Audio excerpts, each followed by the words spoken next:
ជំរាបសួរពុកម៉ែបងប្អូនថ្ងៃនេះខ្ញុំមាន Samsung S20 ខ្មៅក្រាប់ណា S23 ខ្មៅក្រាប់ជាប់កូដដៃហើយពេលដែលជាប់កូដដៃច្បាស់គឺក្នុងហ្នឹងគឺមាន Google account ហ្នឹងតោះឥឡូវយើងទៅធ្វើការដោះកូដដៃហើយចាំយើងទៅធ្វើការដោះ Google account តាមក្រោយទូរស័ព្ទអញ្ចឹងយើងចុចបន្លត់វាមកចុចទាំង3ហើយចាំឲ្យវាបាច់ដោតខ្សែក៏បានដោតក៏បានអត់អីអាហ្នឹងអាលោតហើយដោតខ្សែប្រឡែងអាកណ្ដាលចាញ់ទុក12នេះហ៎ទុក12ហ្នឹងហើយបើសិនជាវាអត់ចាញ់ទេថើបន្តិចមកចុចម្ដងទៀតណាពេលជួនកាលទៅវាអញ្ចឹងហ្នឹងណាដល់មកយើងលែងធ្វើការលែងវេលានេះមកយើងដើម្បីហាត់ reset កូដដៃវាចាញ់ណាពេលដែលយើងហាត់ reset កូដដៃហើយពេលដែលយើងហាត់ reset កូដដៃហើយគឺយើងធ្វើការដោះGoogle account គោលប៉ុន្តែនេះយើងធ្វើការដោះកូដដៃយើងធ្វើអញ្ចឹងទៅស្រួលជាងឡើយយើងធ្វើការ remove កូដដៃ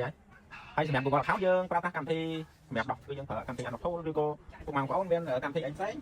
តែប្រើប្រាស់បានគឺយើងប្រើប្រាស់បានដូចគ្នាហ្នឹងអីវាអត់ជាបញ្ហាទេហ្នឹងតែឥឡូវយើងប្រើប្រាស់ Anotol ណាហើយសម្រាប់ខ្សែយើងដោះគឺយើងមាន2ណាយើងប្រើប្រាស់ខ្សែខាងរបស់យើងនិងខ្សែធម្មតាមកឥឡូវឃើញថាកូដដៃយើងដោះហើយយើងទៅដោះ Google account ម្ដងទៀតហើយសម្រាប់ Google account គឺយើងធ្វើការបិទម៉ាស៊ីនហើយយើងធ្វើការបិទ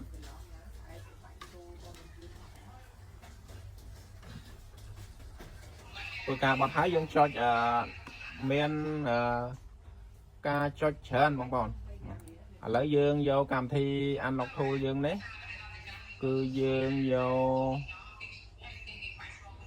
កសេរីពុកម៉ែបងប្អូនដែលមានពុកម៉ែបងប្អូនយកសេរីរបស់ពុកម៉ែបងប្អូនមកហើយសម្រាប់ខ្ញុំគឺខ្ញុំឆែកឃើញម៉ាស៊ីនរបស់ខ្ញុំនេះអានេះណាហើយបងប្អូនសេរីផ្សេងគឺយកសេរីផ្សេងតាមហ្នឹងមកយើងចុច SOP មកបន្ទាប់មកនេះយើងបាត់ហើយពុកម៉ែបងប្អូនទូរស័ព្ទយើងបាត់ហើយUSD កែច្នៃយើងចាញ់មក20ដងជាង1 2 3អាខាងលើណាចុច20ដងជាងហើយដោតដល់ក្រោមឈឹបចុចអានេះសកលអានេះចុចអានេះណាចុចដូច20ដងជាងទៀតមកតែចុចហើយដកដុយនឹងចាញ់យើងដោតដុយអាធម្មតាយើងចូលណានេះពេលហ្នឹងកម្មវិធី Unlock Tool វានឹងចាប់ទូរស័ព្ទនេះធ្វើការ remove Google account ដោយពុកម៉ែបងប្អូនបានឃើញហើយរួចហើយតែប៉ុណ្ណឹងគឺរួចហើយអត់ពិបាកទេហើយពុកម៉ែបងប្អូនបើមានបញ្ហា Samsung ជាប់ Google account ពុកម៉ែបងប្អូនអាចទំនាក់ទំនងធ្វើការដោះ Google account បានអត់អីទេណាហើយសម្រាប់តម្លៃសមរម្យសេវាកម្មរហ័សទាន់ចិត្តលឿនធ្វើលឿនអត់អីពុកម៉ែបងប្អូនអាចអង្គុយចាំយកបានណា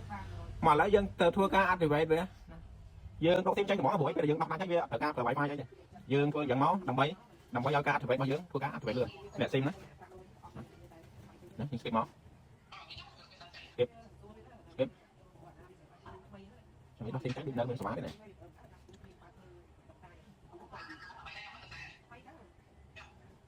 យើងធ្វើការ activate វាដាក់ Wi-Fi ក៏បាន